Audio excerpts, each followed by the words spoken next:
परमात्मा कबीर परमेश्वर जी की असीम रजा से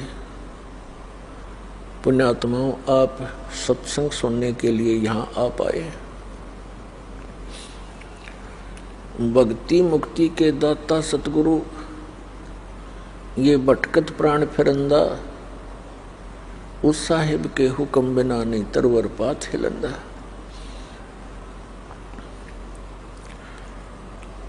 पुण्यात्माओं, इस काल के इंद्रजाल को परमात्मा ने आके स्वयं बताना पड़ा, क्योंकि इस काल भगवान ने यहाँ पर बहुत अज्ञान फैला दिया और दुनिया भर के ये नकली संत तैयार कर दिए जो केवल लोकवेद सुनाते हैं, उनका कोई सदग्रंथ आधार नहीं रहता। जिस कारण से ये प्राणी इन कष्टों को झेलना, जन्म और मृत्यु का ये कष्ट उठाना, इसको एक परंपरा मान चुका है और इसी में संतुष्ट हो चुका है।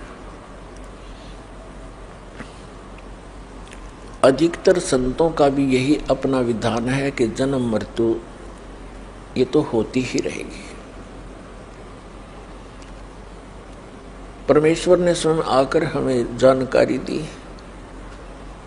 वो हम सभी आत्माओं के सृजनहार हैं, वो हमारे परम पिता हैं, वो हमारे जनक हैं। कबीर भगवान, कबीर अल्लाह, कबीर जुलाहा, कबीर धानक जो काशी में बनारस में आए थे, ये स्वयं परमात्मा है।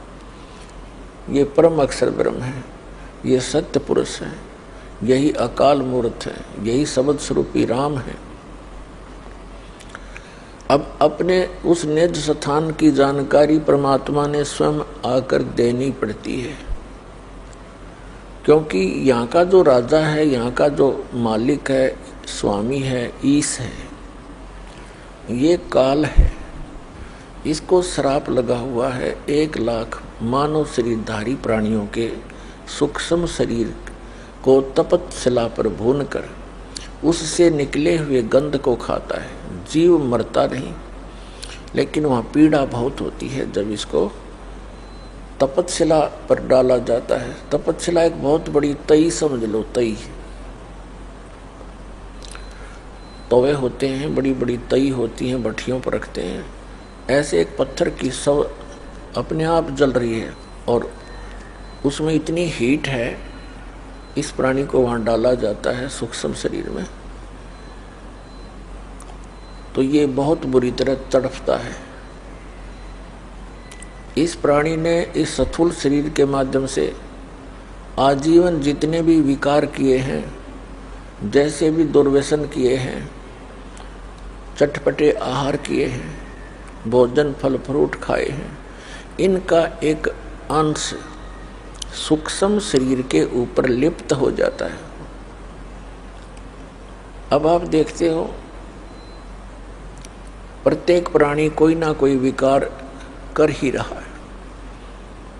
कोई सिगरेट पीता है, कोई भांग पीता है, कोई शराब पीता है।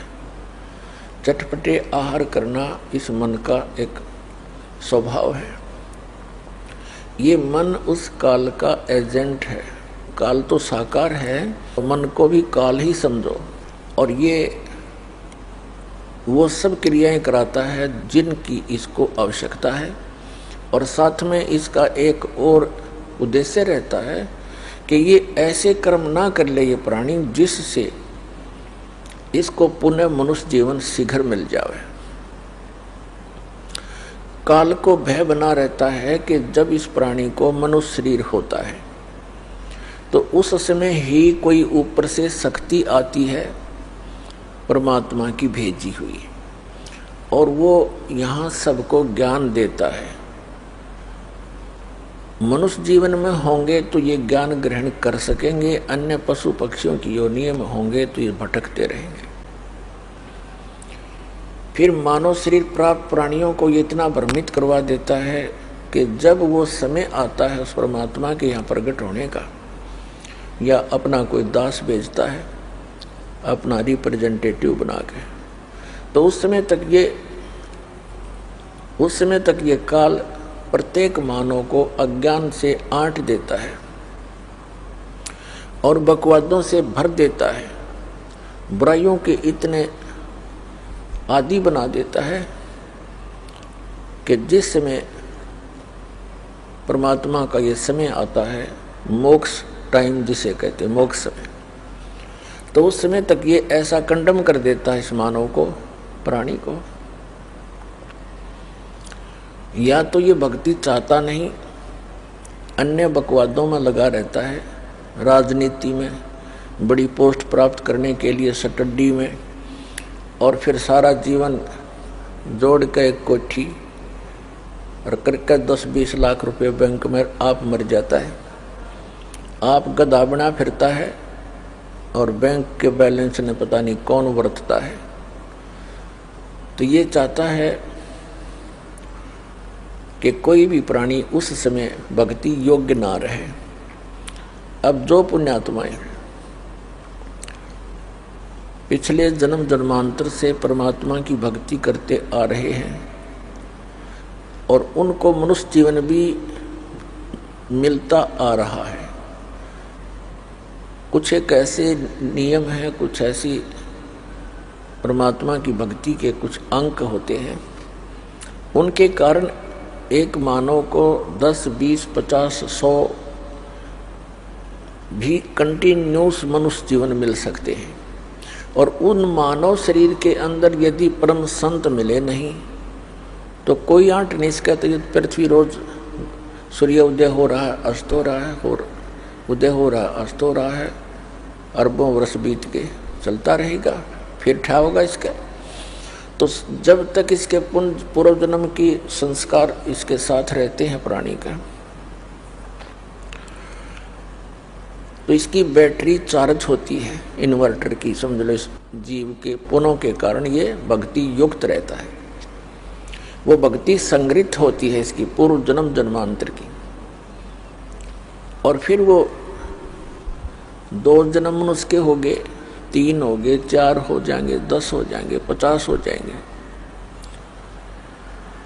और फिर उस मानव जन्म में कभी उसको कोई परम संत ना मिला, फिर से चार्जर लगा नहीं, तो फिर वो 84 लाख योनियों में चला जाएगा।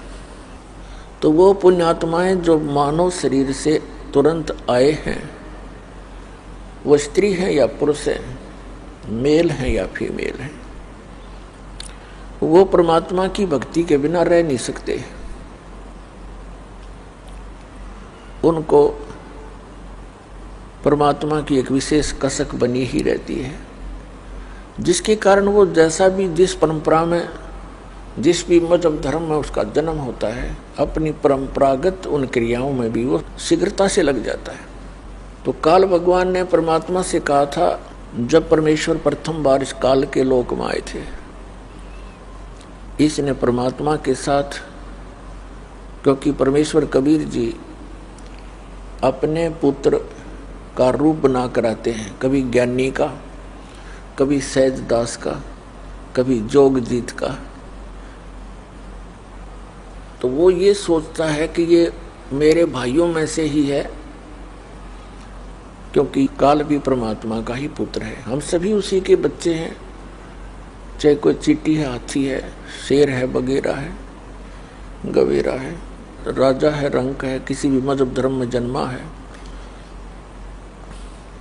लेकिन जो बच्चे निकम्मे हो जाते हैं वो तो निकम्मे ही होते हैं, अच्छे बच्चे वो अच्छे ही होते हैं, फिर भी होती संतान ही है। तो इस काल ने परमात्मा को अपना बड़ा भाई जानकर उसके साथ विरोध किया कि तू यहाँ कैसे आ गया जोगजीत, उसको ये भी डर रहता है कि हो सकता है कोई परमात्मा का संदेश लेकर आया हो, कोई आदेश हो। कहा तो आदेश है परमपिता का, पहले मुझे वो सुना और फिर तेरी पिटाई करूँगा मैं, क्योंकि मैंने तेरे से वहाँ प्रार्थना की थी कि मुझे इस लोक सतलोक से निकाल मत। तूने मेरी एक नहीं सुनी थी, मुझे वहाँ से निकाल दिया था। अब तू मेरे लोक में कैसे आ गया? अब मैं तुझे गढ़ूंगा। तब परमात्मा अपने पुत्र जोगजीत के रूप में खड़े थे। इससे कहा कि सुन ले आदेश परमपिता का। मैं क्या उद्देश्य लेकर आया हूं? मैं नीचे तेरे संसार में जाऊंगा और परमात्मा की जानकारी कराऊंगा। तूने परमात्मा का नाम और निशान मिटा दिया, तू खुद भगवान बन बैठा नालायक, तने शर्म नहीं आती। इन भोली आत्माओं ने गलती की, तेरे ऊपर आसक्त होकर तेरे साथ आ गए, फिर ऐसी दुर्गति किया करते हैं।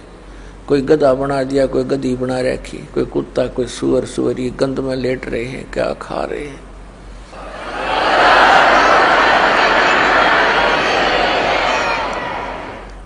मैं नीचे जाऊंगा, परमात्मा का आदेश है, और सबको बताऊंगा कि ये भगवान नहीं है जिसको तुम भगवान जानकर पूज रहे हो। ये काल है, ये तुम्हें खाता है, तेरी पोल पाड़ का आऊंगा। तब इसने सोचा ये तो मेरा नाश करने आ गया, मेरी खेती उजाड़ेगा। तो इस काल ने परमात्मा को जोगजीत समझ के उसके ऊपर ऐसे झपट्टे जैसे अभी मार डालेंगे। परमात्मा ने अपनी प्यारी आत्मा धर्मदास जी को ये ज्ञान देते हुए कहा कि धर्मदास जी, जिस समय उस काल ने मेरे ऊपर अटैक किया, आक्रमण किया, मैंने सतनाम का सिमरण कर दिया। पुण्यात्माओं, वो परमात्मा हमें भी सतर्क करना चाहते हैं कि जो प्यारी आत्मा परमात्मा की शरण में आ गए और उनके ऊपर कोई किसी प्रकार की कोई आपत्ति आती है, चाहे कोई दैविक है, चाहे कोई जंतर मंत्र किसी का है, चाहे कोई गाल भी गाल देता है, और आपने उपदेश प्राप्त है तो उस समय अपना श्वास का सिमरण शुरू कर दे। जिसको प्रथम मंत्र प्राप्त है तो प्रथम मंत्र का ही जाप शुरू कर दे, किसी और की आशा नहीं करे कि वो मेरी रक्षा करे। तो परमात्मा ने बताया कि धर्मदास, मैंने सतनाम का सिमरण कर दिया और काल ऐसे कंडम हो गया, ऐसा झटका लगा इसको जैसे पक्षी की पंख कट जाती हैं। पंख उनके कटने के बाद वो जमीन पर पड़ा पड़ा तड़फ रहा होता है, वो ऐसा ही हो जाता है। ऐसी दशा होगी इस ज्योत निरंजन काल की। ये चापलूस है। पहले तो इसने सोचा था कि मैं इसको डरा धमका दूंगा, और फिर इसने पैर पकड़ लिए मेरे आके। कबीर साहब कहते हैं कि इसने नीचे नीचे घिसड़ के और पैर पकड़ के रोने लग गया, कहने लगा, तो मेरा बड़ा भाई, मैं तेरा छोटा भाई। छोटे तो उत्पात किया करते हैं, बड़े तो अक्षमाही किया करते हैं। मैं तो आपको पिता के समान मानता हूँ, और आप तो उनके ही भेजे हुए आए हो, आप तो उन्हीं की शक्ति हो, मुझे अक्षमा कर दो। परमात्मा ने कहा ठीक है, क्षमा कर दिया तुझे। फिर चरण छोड़े नहीं और कहने लगा कि मेरे इस लोक में कुछ त्रुटि है, वो आवश्यकताएं मेरी पूरी कर दो। मैं आपका छोटा भाई हूँ, आप तो समर्थ हैं। बहुत घनी चापलूसी करी इसने। तो परमात्मा ने कहा कि बोल, क्या मांगता भिखारी, तू बोल। तब इसने कहा ऐसे नहीं, वचनबद्ध हो जाओ। परमात्मा ने कहा कबीर जी ने, ठीक है, वचनबद्ध हो गया। तब इसने क्या कहा कि 3 युगों में जीव कम ले जाना। अब क्या कहा था जोगजीत रूप में परमात्मा ने कि मैं सभी जीवों को बताऊंगा कि ये काल है और जो साधनाएं तू करवा रहा है वो तेरे सतर की है, तेरे जाल में फंसे रहने की है। परमात्मा ने मुझे एक ऐसी शक्ति यानी मंत्र दिया है, उस सतनाम के जाप को और सार नाम के जाप को प्राणी को दूंगा, और जिनके पास ये मंत्र होगा उसका तू कुछ बिगाड़ नहीं सकेगा। जैसे उसी मंत्र से मैंने तेरी ये हालत कर दी, और वो मंत्र उन प्राणियों को दूंगा जिनके पास ये मंत्र होगा, तो उनके निकट नहीं जा सकेगा, और सबको सतलोक ले जाऊंगा सतनाम दे करके। तो इसने फिर प्रार्थना की कि 3 युगों में जीव कम ले जाना, चौथा युग जब कलयुग आवे तब तो शरण जीव बहु जावे। ऐसा वचन हर मोय दीजे, तब तुम गवन संसार ही कीजिए। तब परमात्मा ने कहा ठीक है। और दूसरा ये कहा था कि आप बलपूर्वक ना ले जाना, आप अपना ज्ञान देना, आपके ज्ञान को जो स्वीकार करे वो आपका हो, आपकी मर्यादा में रहे वो आपका हो, और आपकी मर्यादा में नहीं रहे और हमारे ज्ञान को ग्रहण करे तो वो हमारा ही हो, उसको बलपूर्वक ना ले जाना। परमात्मा ने कहा ठीक है भाई, तथास्तु, ऐसे ही होगा, क्योंकि मालिक को पता जब मेरा ज्ञान कोई नहीं मानेगा कोई, तो मेरे साथ चलेगा कौन, और मेरी मर्यादा में नहीं रहेगा तो न मैं वहाँ के क्या करूँगा ले जा कर के ऐसे मूर्खों को। ऐसे तुम पहले थे वहाँ पर, गलती करके यहाँ फिर आ पड़े, तो ऐसे वो मालिक ले जाना भी नहीं चाहता। और दूसरे हम स्वेच्छा से यहाँ आए हैं, स्वेच्छा से वहाँ जाएंगे। जब परमात्मा ने कह दिया तथास्तु, तब उसी समय तेवर बदल गया। यहाँ सभी प्राणियों का ऐसा ही स्वभाव है। जैसे भस्मागिरी ने भगवान शिव जी के द्वार पर 12 वर्ष तक सिरासन पर तपस्या की, ऊपर न पैर नीचे न सिर करके। जब भगवान शिव ने पूछा कि क्या चाहते हो भक्त, वचनबद्ध करवा लिए और कहा ये भस्म कड़ा दे दो। जब भस्म कड़ा दे दिया भगवान शिव ने, अगले तेरी शायद बोले तैयार, वो एकदम त्यावर बदल गया। नहीं जब करबद्ध खड़ा था, हाथ जोड़े था। तो यहाँ ऐसा ही स्वभाव प्रत्येक प्राणी का बन गया, क्योंकि यथा राजा तथा प्रजा हो ही जाती है। यहाँ का ये राजा है, हमारे अंदर ये मन इसी का अंश है, तो ये हमारी सबकी एक जैसी वृत्ति होगी। तो इसने कहा कि जाओ जोगजीत बेसिक संसारा, जीव न माने कहा तुम्हारा। जीव तुम्हारा कहा न माने, हमारी ओढ़ हो बाज बखाने। ऐसे रंग दूंगा इनको उल्टे ज्ञान से, ऐसा परिपूर्ण कर दूंगा, ठोक दूंगा, भर दूंगा इनको। जब तुम जाओगे चौथे युग में, कलयुग में, तो उस समय तक तो ये भक्ति योग्य छोड़ दूंगा कौन ही इनको, या तो नास्तिक बना दूंगा या विकारी बना दूंगा, फिर अन्य पूजाओं पर लगा दूंगा अपने दूत भेज के। 12 पंथ करूं मैं साजा, नाम तुम्हारा ले करूं आवाजा। 12 पंथ नाम जो ले ही, सो हमरे मुख आन समोही। और अनेक पंथ चलाऊं, या विद जीवों को भरमाऊं।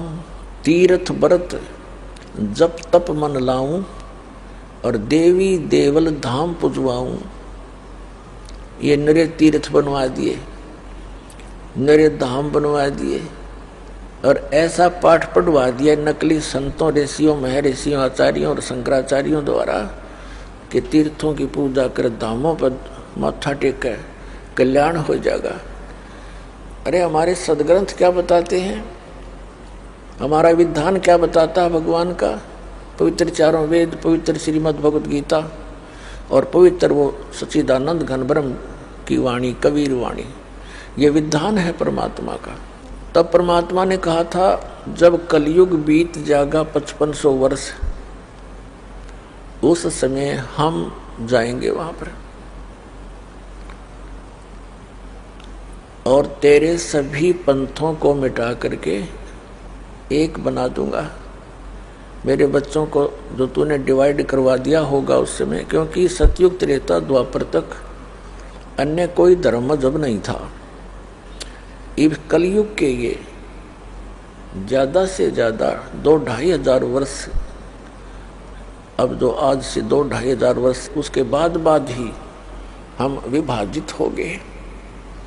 लगभग 2520 वर्ष पूर्व हिंदू धर्म के प्रवर्तक आदि शंकराचार्य का जन्म हुआ और 32 वर्ष वो रहा संसार में, फिर उसकी मृत्यु होगी। उसके बाद फिर 2012 वर्ष हो गए ईसा जी के जन्म को। 30 वर्ष की उम्र में उसकी मृत्यु हो गई थी और लगभग 1400 वर्ष हो गए हैं इस मुसलमान धर्म को, हजरत मोहम्मद जी के जन्म को। और सिख धर्म जो है ये परमात्मा के कबीर जी जब प्रकट थे उसी समय नानक साहिब जी भी उनके समकालीन थे। अब इस काल ने हमें कैसे बिचला दिया। आदरणीय नानक साहिब जी ने कोई धर्म नहीं बनाया था, धार्मिकता को बढ़ाने के लिए पुण्यक्रम बढ़ाने की एक विधि बताई थी। और सिख का अर्थ शिष्य होता है, शागिर्द होता है। और फिर आगे चल के ऐसे प्रारूप बिगड़ ही जाता है। अब जैसे परम पूज्य कबीर परमेश्वर जी ने, कबीर कोई समुदाय नहीं बनाया उन्होंने, कबीर कोई धर्म नहीं बनाया, कबीर पंथ। पंथ का अर्थ होता है वो मार्ग जो कबीर परमेश्वर जी ने मार्गदर्शन किया भक्ति के विषय में, अध्यात्म के विषय में, और जो साधनाएं उन्होंने प्रमाणित किया कि इन साधनाओं से मोक्ष होगा। यदि हम उन्हीं साधनाओं को कर रहे हैं और परमात्मा के बताए मार्ग पर चल रहे हैं तो हम कबीर पंथी हैं, यानी कबीर जी के द्वारा दिए गए उस मार्ग पर चल रहे हैं। और यदि हम उस मार्ग पर नहीं चल रहे हैं, वही साधना नहीं कर रहे हैं, उसी तरह हम अपनी क्रियाएं नहीं कर रहे हैं, तो हम बेसिक कबीर पंथी कहलाते हैं। हमारा पंथ कबीर जी वाला नहीं है, हम विपरीत मार्ग पर चल रहे हैं, कह रहे हैं कबीर पंथी। तो कहने का भाव यह है कि काल ने अभी करना था सारा काम, इसने कलम तोड़ रखी है। उसके बाद ये बना दिए कि इतने संत, ओहो, ये श्री शिवदयाल जी राधा स्वामी पंथ का प्रवर्तक। अब इनके बाद देखो एकदम कैसा तूफान आ गया, न जाने कितनी ब्रांच होगी इसकी, 100-150 वर्ष के अंदर। और लगभग आधे भारतवर्ष को इन्होंने मिसगाइड कर दिया, जिसमें अधिकतर इफेक्ट किया है इसने हिंदू धर्म और सिख धर्म के ऊपर। ये नास्तिक बनाने जा रहे हैं प्राणियों को, ये कोई क्रिया नहीं बताते।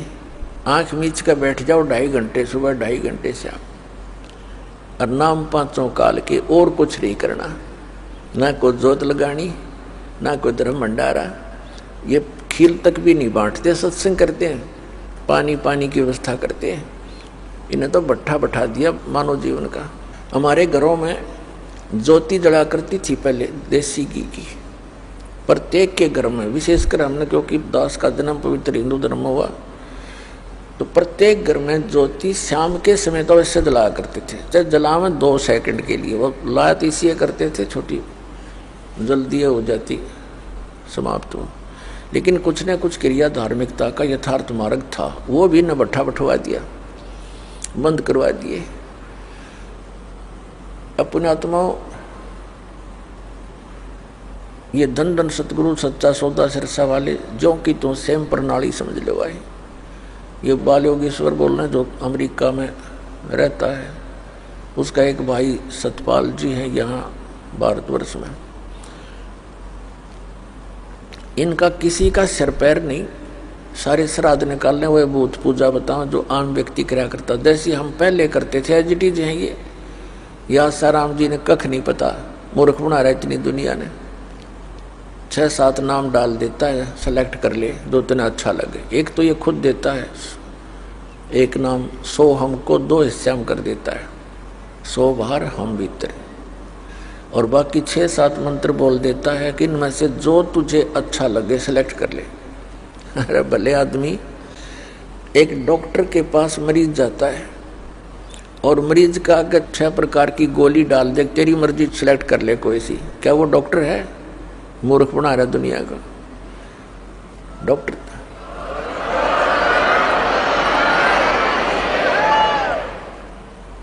तो पुण्यात्माओं, इन न कित कित रोऊं और किस किस न रोऊं, या तो कुआ भांग पड़ी। परमात्मा कहते हैं कबीर ये माया अटपटी सब गट आन अड़ी, और किस किस न समझाऊं, या कुआ भांग पड़ी। अपने आत्माओं, आपके रूबरू जिस भी संत महंत आचार्य शंकराचार्य का इतिहास दिखाया है, इनके पास कख नहीं पाया, कख भी कैख है भी नहीं इनके पास भक्ति का। और ये बड़े श्रद्धालुओं को कितनों को गुमराह किए बैठे हैं। ये स्वयं भी पाप के बागी और काल के पक्के एजेंट बन गए। और फिर ये काल कुछ नहीं देगा इनको, क्योंकि इसके पास कुछ पावर नहीं देने का। ये तो नाश कर सका है, जिसका नाम में काल हो गया तो उसके पास रहम कैसे हो सकता है, दया कैसे होगी उसके पास। जैसे कसाई है और बकरे पालता है, उन बकरे बकरियों को भले ही कितनी सेवा करता दिखाई देता है, उनके लिए सारी सुविधाएं भी उपलब्ध कराता है, लेकिन वो उन पर रहम कैसे कर सकता है, क्योंकि वो तो उसने पाल ही इसलिए रखे हैं कि उनको खावे और बेचे। तो ये जिस लोक में आप रह रहे हो, ये ऐसा लोक उस मालिक का लोक है, इस ईश का लोक है, यहाँ का ये काल मालिक है। तो तब परमात्मा ने कहा था कि जब 5500 वर्ष बीत जाएंगे ना कलयुग के, तब मैं अपना एक, अब परमात्मा इसने साची थोड़ी बतावा थे इस नालायक तई, पहले कहा कि मैं स्वयं आऊँगा, और फिर कहा कि मैं अपना एक महापुरुष भेजूंगा और उसके पास शब्द शक्ति दे दूंगा, तो उसके निकट नहीं आ सकेगा।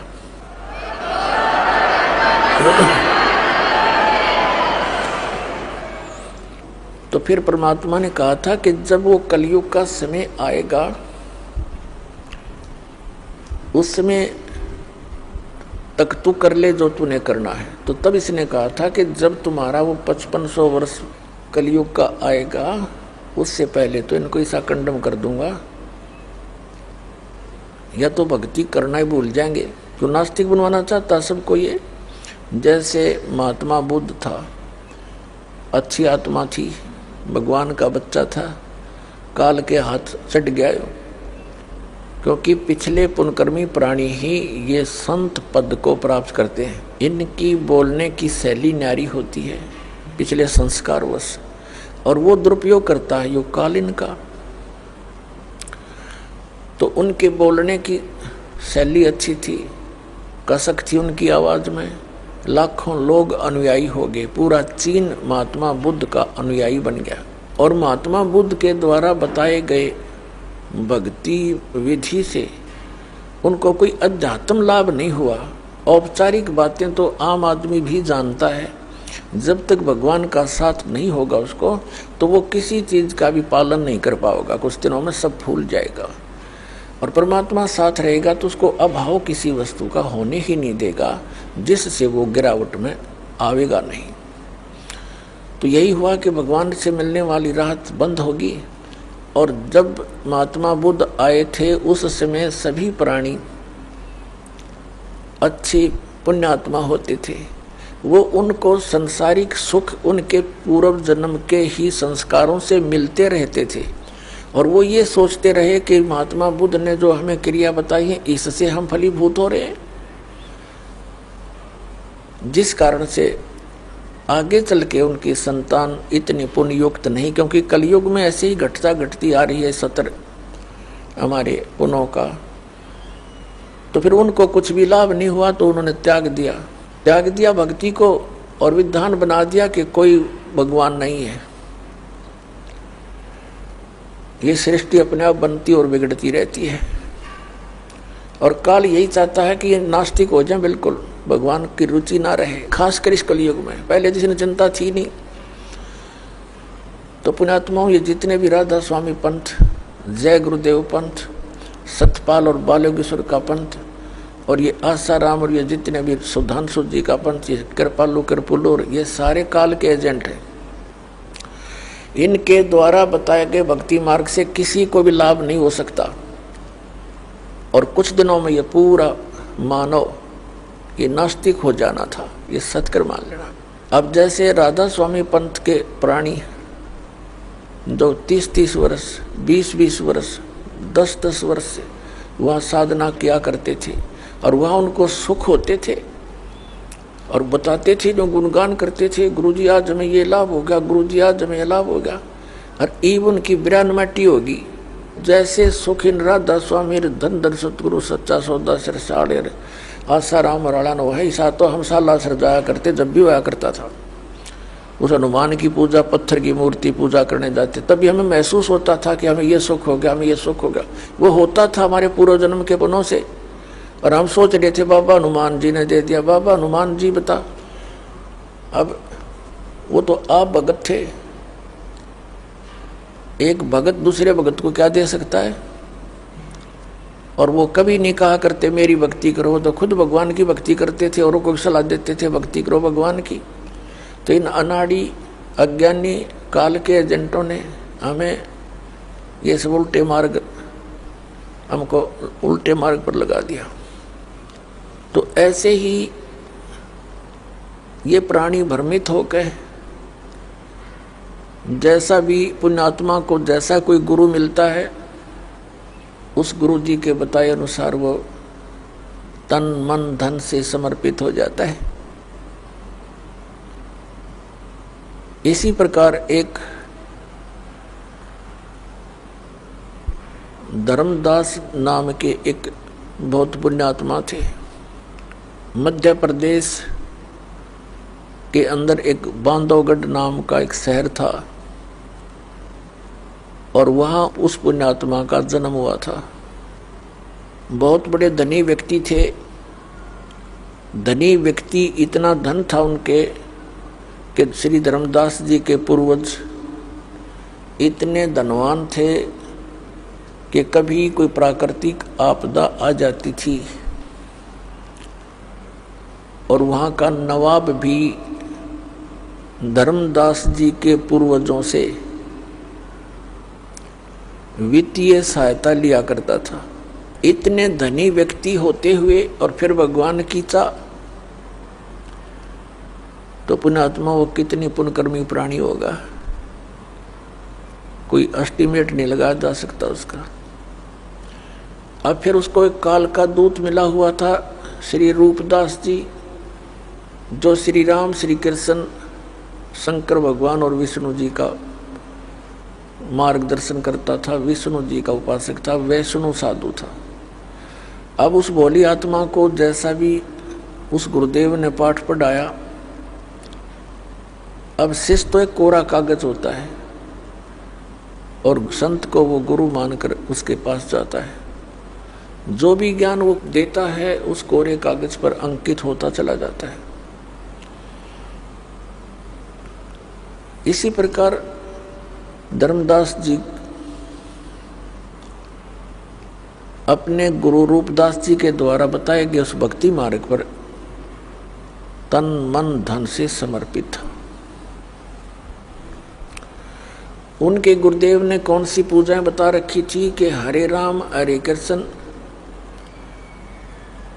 राम राम कृष्ण कृष्ण हरे हरे, ओम भगवते वासुदेव नमः, ओम नमः शिवाय, ओम नमो भागवते वासुदेव, और साथ में अन्य क्रियाएं बता रखी थी, जैसे शालग्राम यानी विष्णु जी की मूर्ति की पूजा, गीता जी का नित्य पाठ, कुछ अंश का, और एकादशी का व्रत, श्राद्ध निकालना, पितृ पूजाएं, तीर्थों का भ्रमण, तीर्थों में स्नान करने से कल्याण होगा। जैसा भी आदि शंकराचार्य ने ये उल्टा पाठ पढ़ाया था, वही हिंदू धर्म के अंदर ये सभी धर्मगुरु उसी ज्ञान को आगे फैलाया है। आदि शंकराचार्य एक बहुत पुण्यकर्मी प्राणी थे। उनके पिताजी शंकर भगवान के दृढ़ पुजारी थे और शंकर जी की कृपा से ही वो अपने पुत्र की उत्पत्ति मानते थे। 8 वर्ष की आयु में आदि शंकराचार्य जी परमात्मा के लिए संत की खोज में चल पड़े। एक संत किसी गुफा में रहता था, उसकी बहुत बोलबाला था, प्रशंसा होती थी, सबकी जुबान पर चढ़े हुए थे, और वो महीने में, 2 महीने में, 15 दिन में गुफा से निकला करता था। उसकी महिमा और प्रशंसा सुनकर वो बालक शंकराचार्य वहाँ पहुँच गया। 15-20 दिन वहीं बैठा रहा, टस से मस नहीं हुआ। जब वो बाहर आया, उसे अपने कल्याण के लिए मार्ग जानना चाहा। उसने क्या पाठ पढ़ा दिया कि जीव ही ब्रह्म है, तू खुद ही भगवान है, तू भूल गया अपने आप को, अपने आप में लौट जा। ये शरीर तू नहीं है, ये मन तू नहीं है, हाड़ चाम का पुतला तू नहीं है, तू तो निर्लेप आत्मा है, बस तू खुद भगवान है।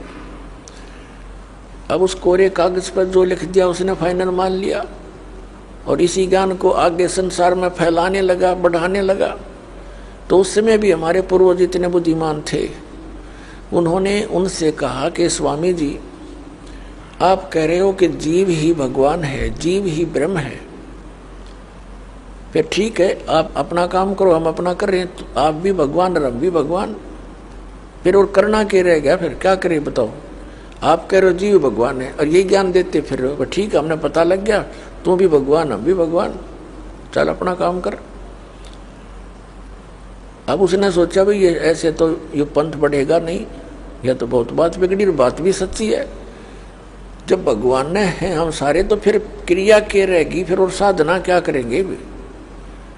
तो उसने भी फिर शर्मिंदा होकर और कोई चारा ना देखकर, क्योंकि पिछले संस्कार उसमें भरे हुए थे श्री राम और श्री कृष्ण के, तो उसने कहना शुरू कर दिया कि श्री राम, श्री कृष्ण और शंकर भगवान और विष्णु जी की पूजा करा करो, और तीर्थों पर, मंदिरों में ये उसी के दोबारा उसी का पनपाया हुआ ये ज्ञान है।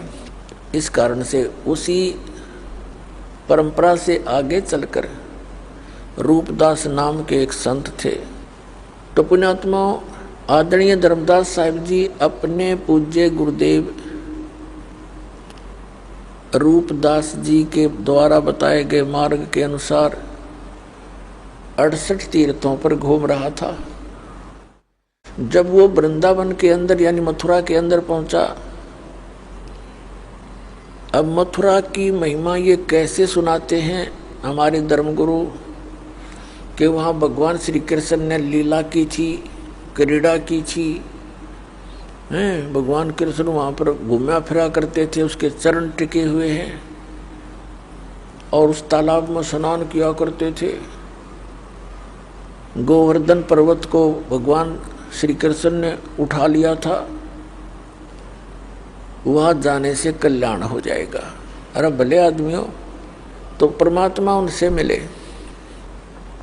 धर्मदास जी जैसा भी क्रिया बता रखी थी, मथुरा के तालाब में स्नान किया जिसको वो तीर्थ मानते हैं, और उसी में से एक लोटा जल का भर लाया।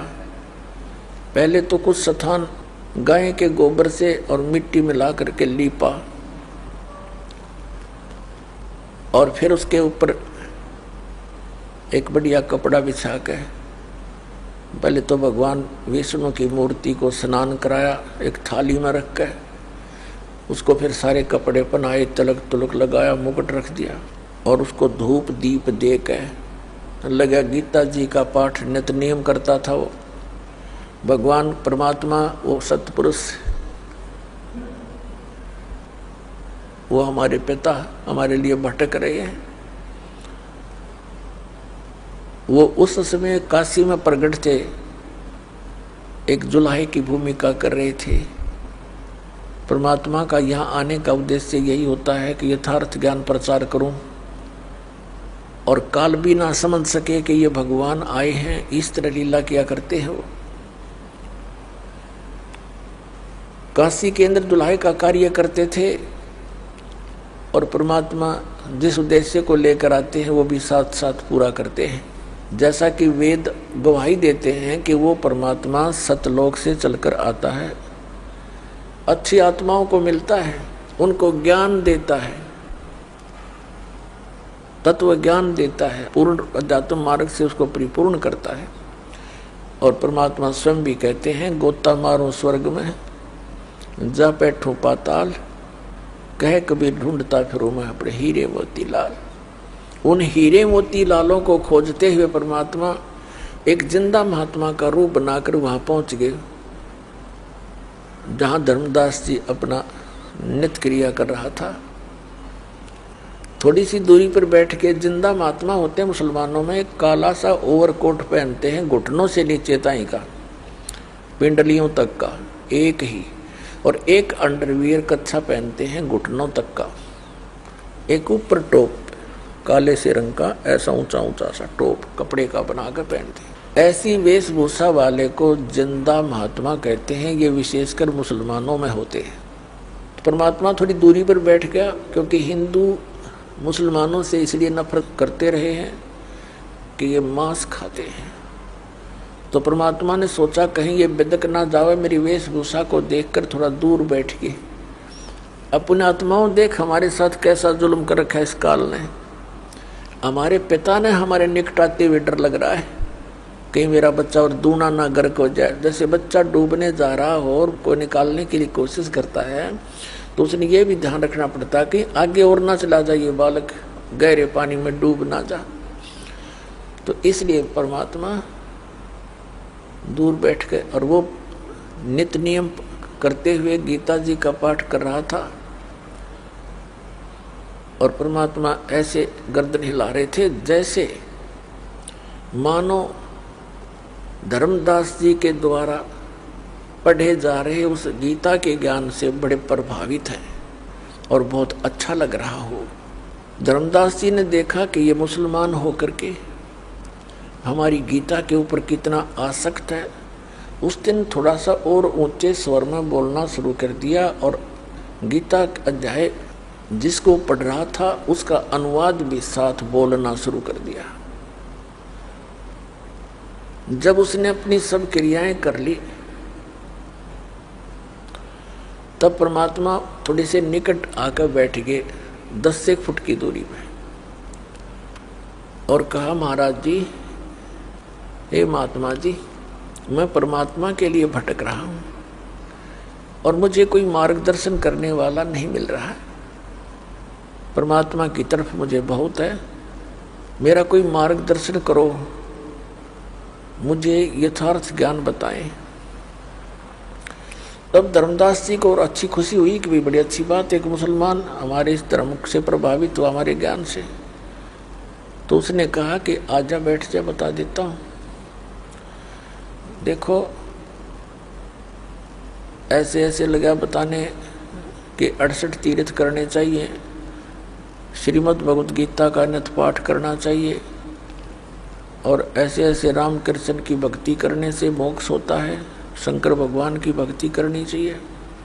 तब परमात्मा ने कहा कि मेरे कुछ प्रश्नों का उत्तर दीजिए महात्मा जी, ताकि मेरा शंका का समाधान हो सके। धर्मदास जी क्योंकि वैष्णव साधुओं जैसी वेशभूषा बना रखी थी उसने, 60 से भी ज़्यादा उम्र हो गई थी उनकी, 70 के आसपास, और उस समय उसने अपने वेशभूषा एक वैष्णव साधुओं संतों जैसी बना रखी थी। गले में एक कंठी, एक तुलसी की माला, मणिया होता है मन का बस, और लंबा सा तिलक यहाँ से लेकर यहाँ तक पूरे नाक पर लगाते हैं, माला डाल रखी अन्य मालाएं। तो इस वेशभूषा वाले को वैष्णव संत कहते हैं। तब परमात्मा ने कहा कि महात्मा जी मेरी कुछ शंकाओं का समाधान कीजिए, मुझे ये बताइए कि ब्रह्मा विष्णु महेश जी के माता पिता कौन है। अब धर्मदास जी जो पाठ पढ़ रखा था वही लगा सुनाने, ये तो अजर व अमर हैं, इनका कोई माता पिता नहीं है, सर्वेश्वर हैं, श्री कृष्ण विष्णु ये एक ही है। तब परमात्मा ने कहा कि श्रीमद् भगवत गीता का ज्ञान बोला किसने महात्मा जी। धर्मदास जी ने कहा कि श्री कृष्ण भगवान ने बोला। श्री कृष्ण भगवान विष्णु जी के अवतार हैं, रजगुण ब्रह्मा जी हैं, सतगुण विष्णु, तमगुण शिव जी, ये तीनों ही भगवान अजर अमर हैं, यही सथिति उत्पत्ति और संहार यही करते हैं। तब परमात्मा ने कहा कि अभी आप जो गीता पढ़ रहे थे, गीता जी अध्याय नंबर 4 के श्लोक नंबर आपने 5 में पढ़ा, 9 में पढ़ा। परमात्मा वैसे उस समय उनके साथ हो, ये दास बता रहा आपको ताकि आप बुद्धिमान हैं, आज एजुकेटेड हैं, ताकि इन श्लोक और मंत्रों को आप सुनकर देख सकते हैं, सच्चाई से परिचित हो सकते हैं। उस समय तो परमात्मा ने यही कहा था। आप जी ने अभी जो पढ़ा था सब्जेक्ट, जो अध्याय पढ़ा था, उसमें आप कह रहे थे कि गीता ज्ञानदाता कहता है अर्जुन तेरे और मेरे बहुत जन्म हो चुके हैं, तू नहीं जानता मैं जानता हूँ। और फिर 18वें अध्याय के 62वें श्लोक में परमात्मा ने उनको हर तरह से कंडम करना चाहा, क्योंकि काल के प्रत्येक दाव को जब तक नहीं काटा जाएगा तब तक प्राणी परमात्मा को पहचान नहीं सकता। तब परमात्मा ने कहा कि एक जगह मैं सुन रहा था गीता का पाठ, एक ब्राह्मण सुना रहा था, वो कह रहा था 18वें अध्याय के 62वें श्लोक में कि अर्जुन तू सर्वभाव से उस परमेश्वर की शरण में जा, उसकी कृपा से तू परम शांति को, सनातन परम धाम को प्राप्त होगा। श्रीमद् भगवत गीता अध्याय नंबर 15 के श्लोक नंबर 1 से लेकर 4 में कहा कि अर्जुन उल्टे लटके हुए संसार रूपी वृक्ष को जो संत तत्व से जानता है, उसके सभी विभागों को जानता है, वो तत्वदर्शी संत है। और तत्वदर्शी संत की प्राप्ति के उपरांत परमेश्वर के उस परम पद की खोज करनी चाहिए जहां जाने के बाद साधक फिर लौटकर कभी संसार में नहीं आते। और गीता ज्ञानदाता स्वयं कह रहा है केवल उसी की भक्ति करो। वो भगवान बता मुझे कौन है महात्मा जी। और ये आप कह रहे हो श्री कृष्ण जी अर्थात विष्णु जी ने गीता बोली, तो ये तो आप कह रहे हैं मेरी तो जन्म मृत्यु होती है, आप इनको अजर अमर बता रहे हो। अब धर्मदास जी सुन हो गया, सच्चाई के आगे झूठ नहीं चल सकती। वो ना बोल पा रहा है, ऐसा हो गया जैसे स्तब्ध हो जाता आदमी। फिर परमात्मा ने कहा कि महात्मा जी आप गुस्सा ना मानना, देखो मैं जब तक अपनी शंका का समाधान नहीं करवा लूंगा तो मैं आपका अनुसरण कैसे कर पाऊंगा। धर्मदास जी ने फिर लंबा सांस लिया, एक और बोल क्या पूछेगा, है पूछना पाछना तो कुछ रह नहीं रहा था, फिर शर्मिंदा होकर कह रहा था।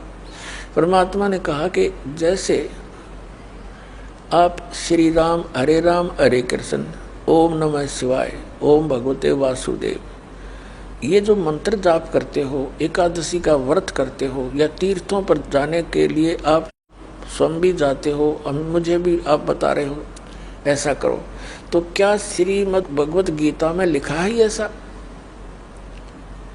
कि नहीं? इसमें तो कहीं नहीं लिखा। धर्मदास बोला। तो परमात्मा ने कहा कि एक किसान था और उसको वृद्ध अवस्था में 60-70 वर्ष की उम्र में पुत्र प्राप्त हुआ।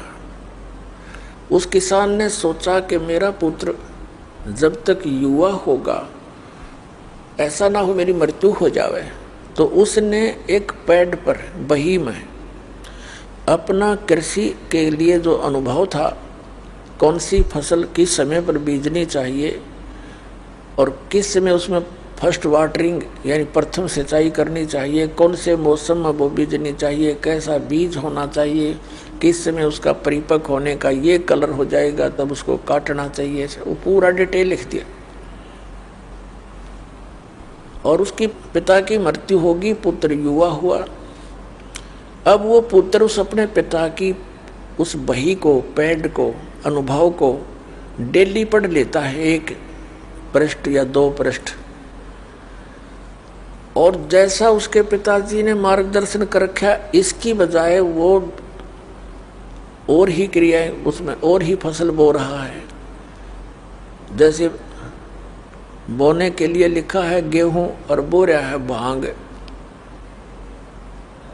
तो वो कैसी समझदारी कर रखी है उसने। उस बच्चे का क्या कर्तव्य बनता है धर्मदास जी, मुझे बताइए आप।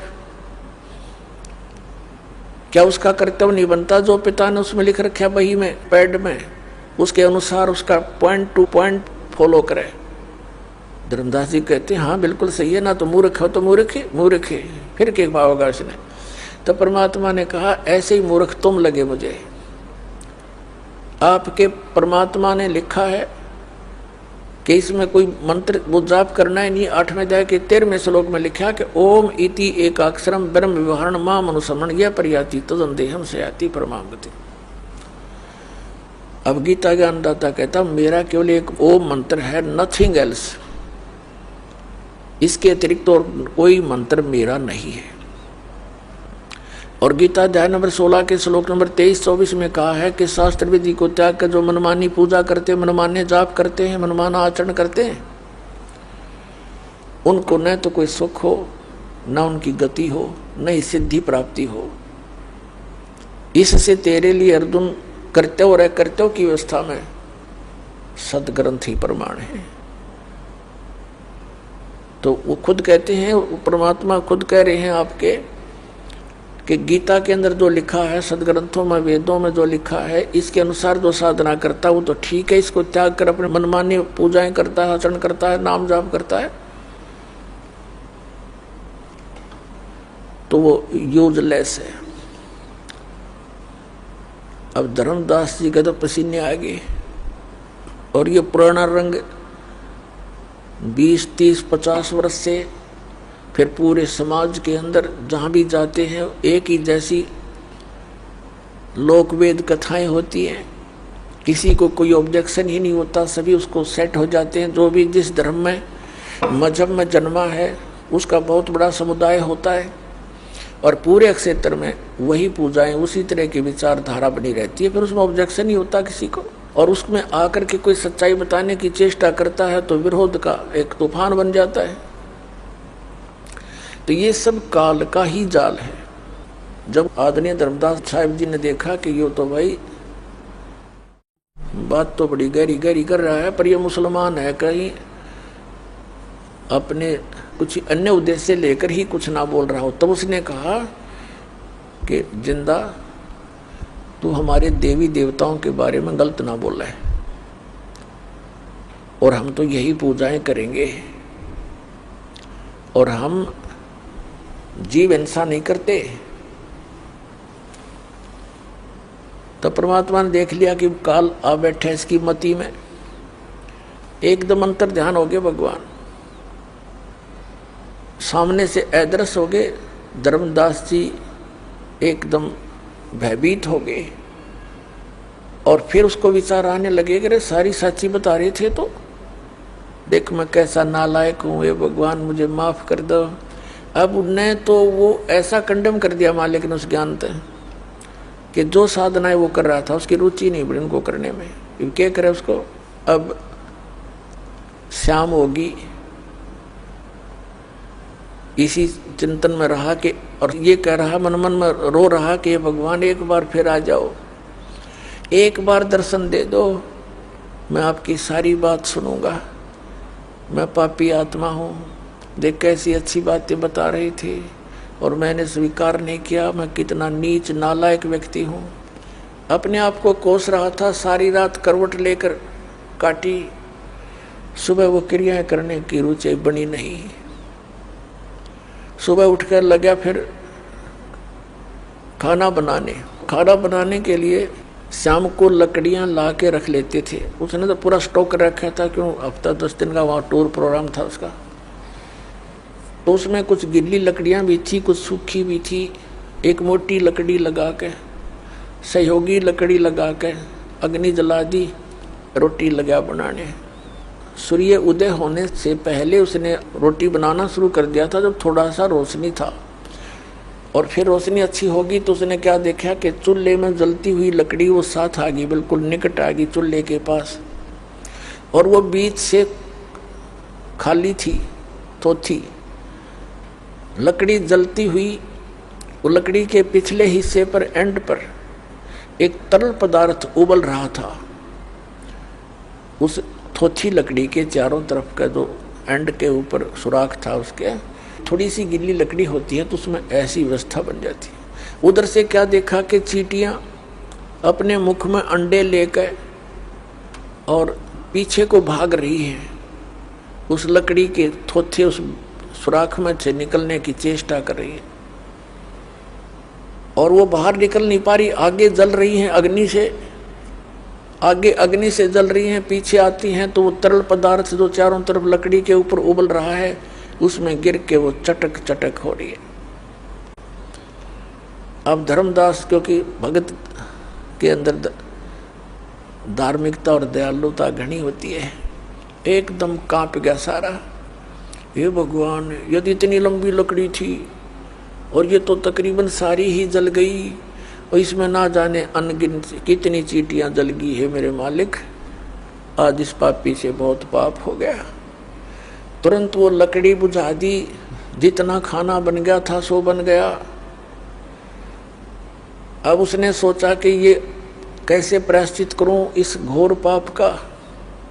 अपनी सोच अनुसार उसने क्या प्लान बनाई कि आज मैं निराहार रहूंगा और इस भोजन को किसी साधु संत को खिला दूंगा, मेरा भार ना बनेगा।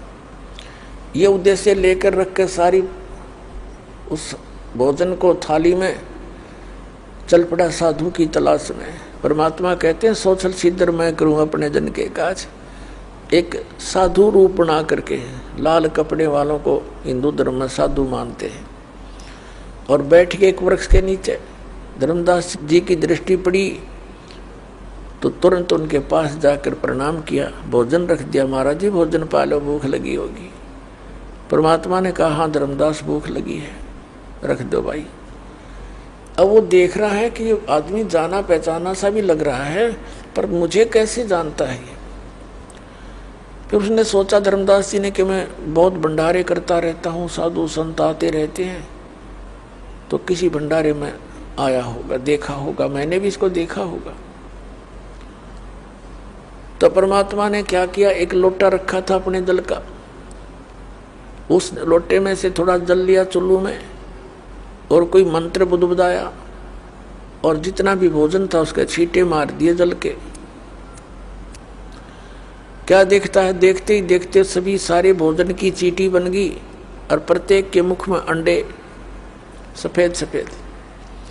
तब परमात्मा उसी रूप में आगे जिंदा वाले महात्मा का रूप बना लिया जेटिस, और कहा, रे कसाई, ए धर्मदास, कल क्या कह रहा था तू कि हम जीव हिंसा नहीं करते, तेरे से तो कसाई भी अच्छा, और ऐसे पाप के भोजन को मुझे खिलाने वाला था। सारी थाली काली होगी, चींटियों से भरगी, वो बाहर निकलने की चेष्टा कर रही हैं थाली से। तब परमात्मा उसी रूप में आए तो धर्मदास चरणों में गिर गए और बुरी तरह रोने लगे कि भगवान मुझसे गलती होगी, माफ करो मेरे दाता, मेरा तो सब कुछ उजड़ गया था, मेरी नालायकी थी दाता, क्योंकि पिछला रंग जल्दी सी उतरता नहीं। हे भगवान, हमारा बहुत दिनों से रंग चढ़ा हुआ था, आप सारी सत्य कह रहे थे और मेरी आत्मा मान रही थी, पर मन बकवाद करे था, माफ करो मेरे दाता। परमात्मा ने कहा, ठीक है भाई। अब फिर परमात्मा ने उसको सारी सृष्टि रचना सुनाई, ब्रह्मा विष्णु महेश की स्थिति से परिचित करवाया, तो काफी अच्छी तरह सुना उसने। लेकिन फिर भी ये मन बड़ा उस्ताद है, प्रश्न करता ही रहा वो। धर्मदास जी ने कहा कि भगवान, हमने सुना है कि भगवान श्री कृष्ण ये विष्णु अवतार हैं। उन्होंने मोर ध्वज राजा के पुत्र ताम्र ध्वज को आरे से 2 फाड़ करवा दिया था और फिर जीवित कर दिया। अब आपकी बात को मैं कैसे स्वीकार करूं कि उनमें कोई शक्ति नहीं है? तब परमात्मा ने कहा, बेटा मैं ये नहीं कह रहा कि इनमें शक्ति नहीं है, पर इनसे मोक्ष नहीं है। जन्म मृत्यु ना आपकी समाप्त हो सकती, ना इन तेरे भगवानों की हो सकती। अब परमात्मा ने कहा कि देखो,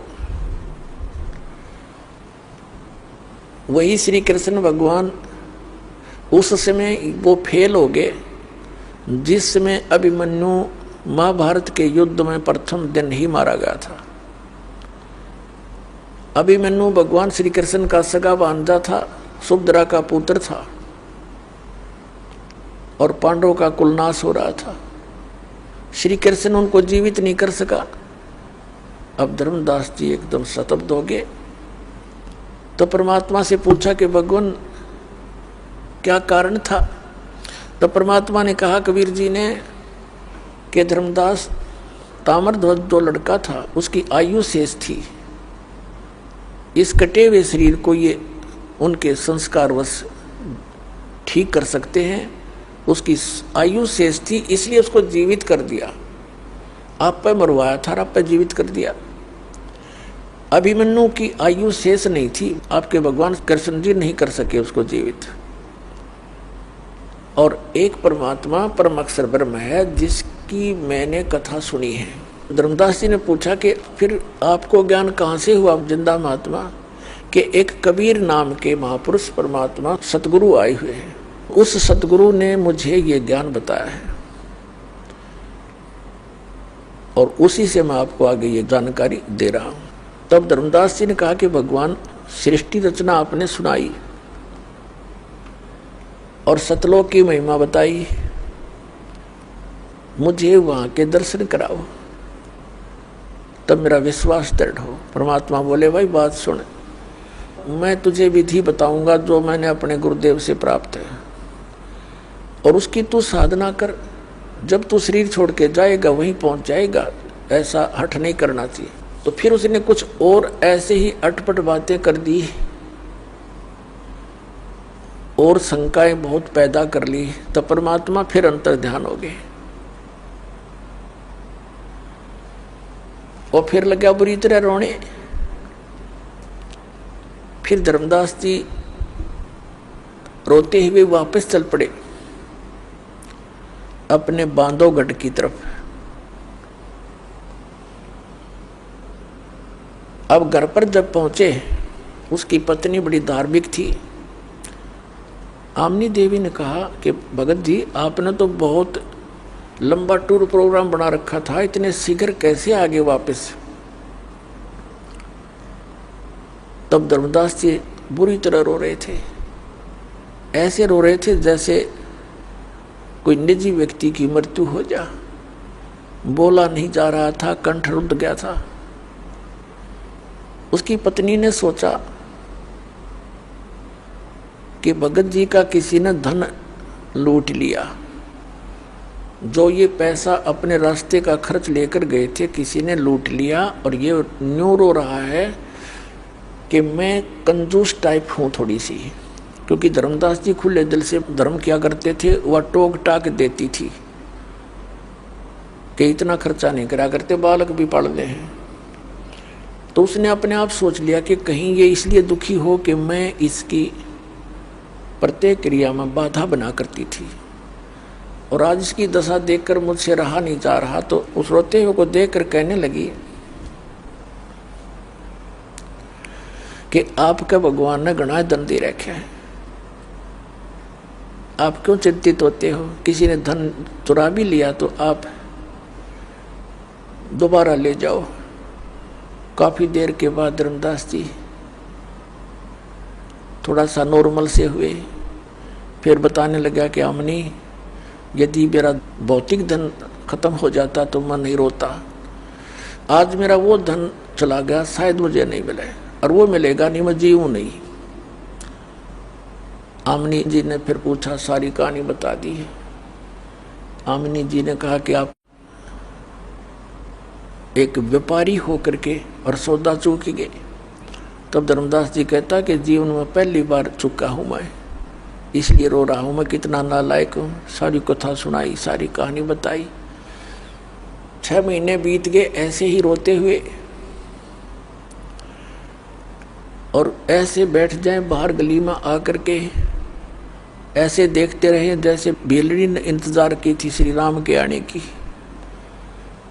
कोई भी साधु संत गली या कहीं पर दिखाई देता, उठकर चल पड़ते नंगे पैरों पहचानने के लिए, नहीं मिलते तो वापस मायूस होकर बैठ जाते। ऐसे 6 महीने बीत गए। एक दिन परमात्मा ने उसकी पत्नी में प्रेरणा की, आमिनी देवी में। आमिनी ने कहा कि मैं आपकी ये दशा देख नहीं पा रही हूँ। परमात्मा ने कोई कारण बताया हो, कैसे मिलेंगे, हम वही क्रिया कर लें। तब धर्मदास जी को याद आया, भगवान ने कहा था कि जहाँ भी धार्मिक अनुष्ठान होते हैं वहाँ मैं पहुँच जाता हूँ, नहीं तो ये काल ये धार्मिक अनुष्ठान होने नहीं देता, चाहे वो कैसे भी कर रहे हैं। मैं चाहता हूँ आस्तिक बनी रहें, काल चाहता ये नास्तिक हो जाए। तब आमिनी ने कहा कि आप भंडारा कर दो। आमिनी ने 1 दिन का कहा, उसने 3 दिन का रख दिया। अब 2 दिन बीत गए, भंडारे में भगत संत जन आ रहे हैं, भोजन खा रहे हैं, जा रहे हैं, दक्षिणा ले रहे हैं। अब 3रा दिन भी दोपहर की बात हो गया। अब वो महात्मा नहीं आए तो धर्मदास जी ने फाइनल फैसला कर लिया कि हे परमात्मा, यदि आज दर्शन नहीं दिया, आपका दास संसार में नहीं रहेगा। आज मैं आत्महत्या करूंगा। थोड़े से भक्त शेष रह रहे थे भोजन करना, तकरीबन सब भोजन करके चले गए थे। परमात्मा ने देख लिया आज यो पक्का मरेगा। एक कदम के पेड़ के नीचे, जो वहां से 100 फुट की दूरी पर था, भंडारा चल रहा था। उसी महात्मा वाले जिंदा के रूप में आकर विराजमान हो गए। धर्मदास की दृष्टि पड़ी, भागा गए, दौड़े दौड़े, देखा सचमुच तो वही है, और सीने से लग गए, नु चपट गए, कति ये भगवान अब के छोड़ के ना चाहिए। एक नू देखे मुँह की तरफ और रोवा बुरी तरह। तो परमात्मा वो घर ले आए। आमिनी जी से कहा कि आजा, मेरा धन पा गया। दोनों ने एक एक पैर पकड़ लिया। आमिनी जी ने कहा कि भगवान, ये आपका बच्चा बड़े नरम दिल का है, इसकी इतनी कड़ी परीक्षा नहीं लेनी चाहिए थी।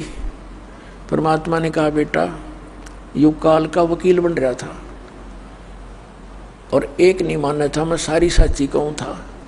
अब इसको मैंने ताव दिया है, ये लोहा गर्म कर दिया इसका। अब जो चोट मारूंगा वह ठिकाने लग गएगी, इसलिए इसको 6 महीने का ताव देना पड़ा।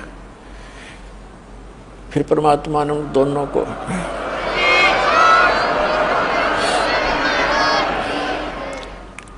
उन दोनों को प्रथम मंत्र दिया। एक दिन धर्मदास जी ने बहुत आग्रह किया, भगवान एक बार आपका लोक दिखा दो। परमात्मा भी चाहते थे मैं गवाह बनाऊं अपना। धर्मदास जी को लेकर के सतलोक गए, नीचे रह गया भौतिक शरीर, सतलोक लेकर गए। तो वहां क्या देखा,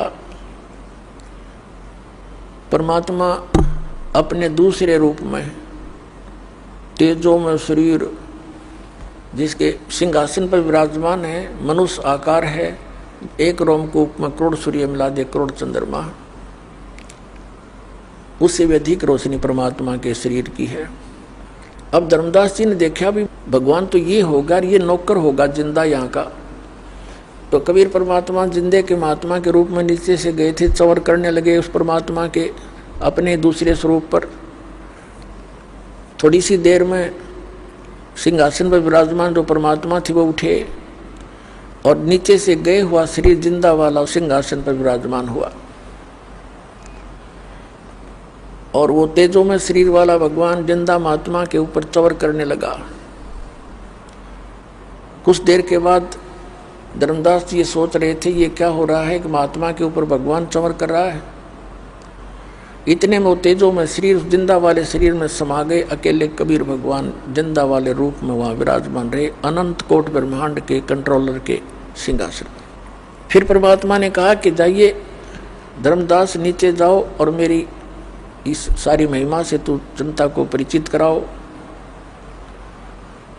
तब धर्मदास जी ने कहा था कि भगवान मुझे यही रख लो दाता, कि ना भेजो मुझको उस गंदे लोक में। तो भगवान ने कहा बेटा जाना पड़ेगा, क्योंकि तुम भक्ति युक्त थे, अब भक्तिहीन हो चुके हो। मैं तुम्हें सतनाम दूंगा, सारनाम दूंगा, उसकी साधना करके तुम वापस आ सकते हो, वैसे यहाँ ठिकाना नहीं। कहने का भाव ये मालिक के कहने से वापस शरीर में आया। तीसरे दिन पूरे परिवार रिश्तेदार इकट्ठे हो गए, बेहोश पड़ा, सब इलाज ट्रीटमेंट जंतर मंत्र भी करा लिए। जब धर्मदास जी उठे एकदम देखा कि महात्मा जी कहाँ हैं, सामने नहीं पाए उनको। उठकर चल पड़े कि काशी में बता रहे थे, मैं काशी में रहता हूँ, जुलाई का काम करता हूँ, कबीर मेरा नाम है। अब काशी में जाकर देखी वही सूरत और चरणों में गिर गए परमात्मा के। सतलोक में जो आंखों देखा वर्णन कबीर सागर के अंदर वर्णित किया, परमात्मा की आंखों देखी वाणी का। तो पुण्यात्माओं, जिस नाम से उन महापुरुषों का कल्याण हुआ, जैसे आदरणीय नानक साहिब जी को भी परमात्मा ऐसे लेकर गए थे। फिर उनको छोड़ा था, उन्होंने कहा था भाई सूरत मुलुक की वेश ए ठगवाड़ा ठगी, देश खरा सियाणा बहुता बार, ये धारणक रूप रहा करता है। तो पुण्यात्माओं, सौभाग्य आपका, आपको परमात्मा ने वही मंत्र उपलब्ध कराए। धन्य आपके माता पिता जिनसे जन्म हुआ। बोलो सतगुरुदेव।